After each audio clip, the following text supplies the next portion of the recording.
Should we follow Australia's lead and ban social media for people under 16? Yes, so Australia is banning, and it's the only country to do this so far, is banning social media for under 16s, and that is due to come into place from next month, from the 10th of September, and we will see how that works. December, sorry, not September. That would have already happened in that case. From December. Zarah?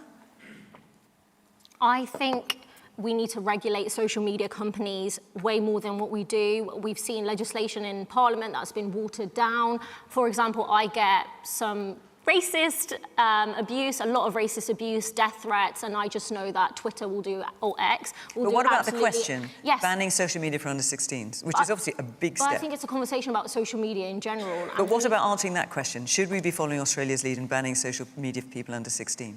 I think we should regulate more, and I think we should restrict certain websites and certain platforms, but to say that we should have a blanket ban on social media for young people, I don't think is fair. I think young people who don't have youth centres, who don't have community spaces, have found community virtually, but I don't think a blanket ban is going to help the mental health epidemic that we've got in our country. I think we need to have more regulation, and I think social media companies should definitely be following legislation that stops abuse and some of the kind of things that we see disseminated on there, the fake news, the disinformation, but I think a blanket ban, I don't think would be... You don't support? No, I don't. OK, let's hear a bit from audience. A man there in the blue sweater.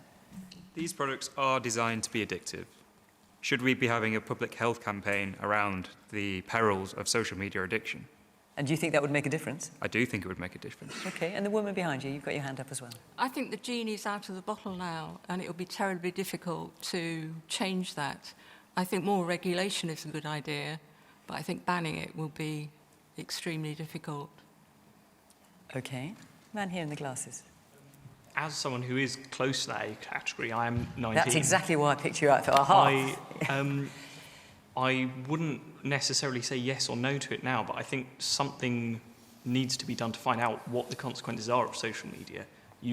No one would make a decision if you don't know what the impacts are. Has there ever been something done in this country to find out what the impacts actually are on young people? There's all sorts of studies, some of which suggest that social media has increased anxiety and depression and other. They come out with different results, but certainly there is information there. Can I just ask you, since what did you say, you were 19? 19. So also you've grown up in this era. Yes. If someone had said to you, right, you can't have social media until you're 16, would you, at the age you are now, looking back, would you have thought that was a good idea or a bad idea? A good idea. I would now. At the time, obviously, no. If you're 16 and your parents go, you can't have that, obviously you want it even if you didn't want it in the first place because your parents said no. But looking back now, even 3 years later, yes, I think that it would have been beneficial. Alex?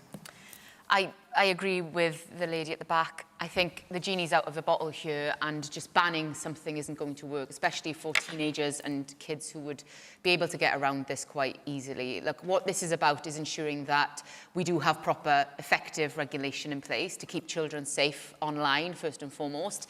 This is also about education and enabling children to feel empowered, but also to feel safe online, that parents, educators, teachers, we all know about what is appropriate and what isn't appropriate.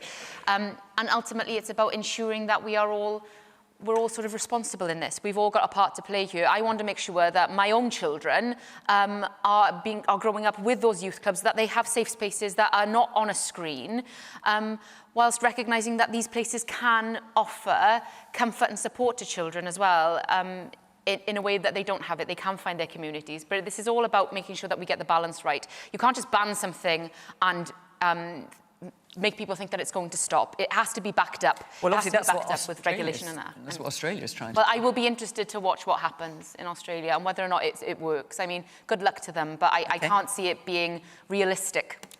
Danny? Well, we're conducting an extraordinary and unprecedented experiment on our children's brains, and I think it is right to pause that and to think, is this a safe thing to be doing, and wait for data to demonstrate that it's not unsafe. I'm very, very worried about what we're doing to our young people.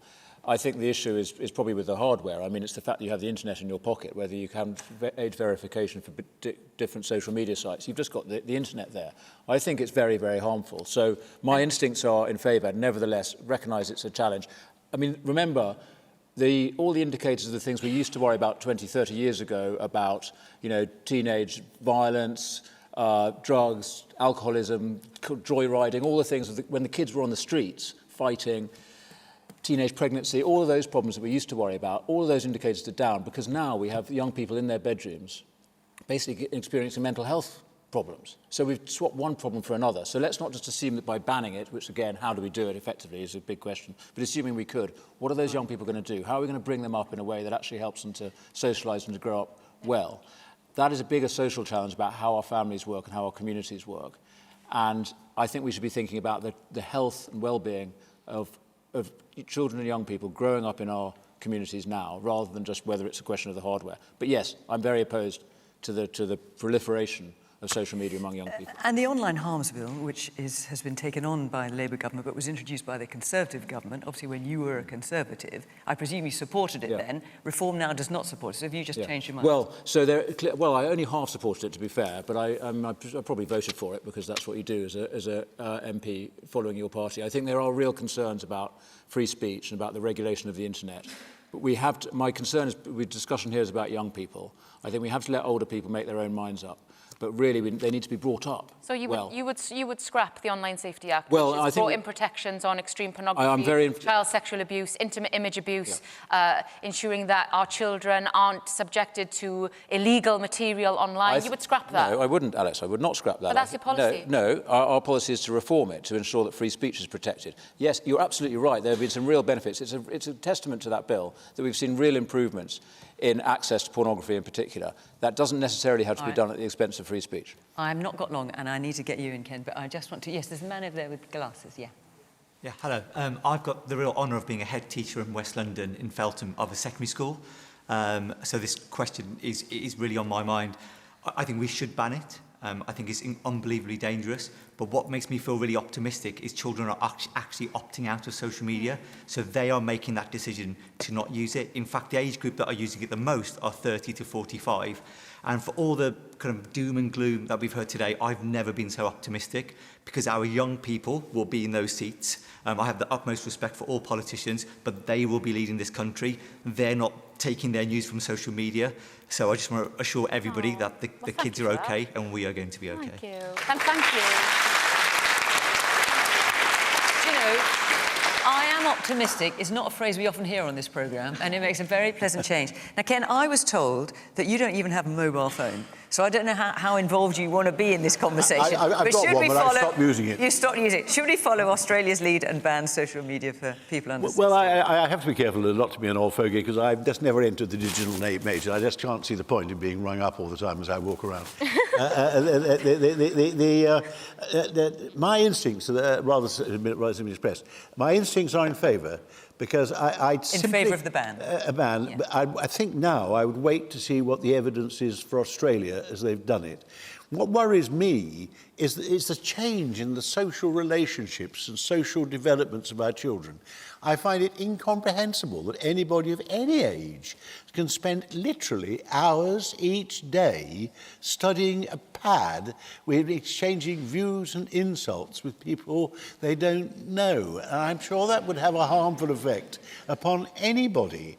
And that when you're growing up, the whole thing of growing up and maturing is playing with other children, being taught by good teachers, the interactions you develop, becoming a member of a healthy society and finding out who you are for yourself. And I think one reason why we have a rather troubled, but all teenagers are troubled, but a particularly troubled generation of teenagers at the moment, with being diagnosed with mental health and so on, is the ordinary interaction with other people is being interfered with by this peculiar, absolutely pointless exchange of constant interaction on these electronic machines all around the world. Again, I'm afraid we are out of time. I'm interested to see whether the Australians, who presumably also have problems with teenage angst, how they get on, and I would judge it on the evidence myself, now that they've gone first. There we are. There we have it, the word from Ken. Why does anyone want to talk to anyone on social media? I don't know. Quite a lot of people do it after this programme, I've got to tell you.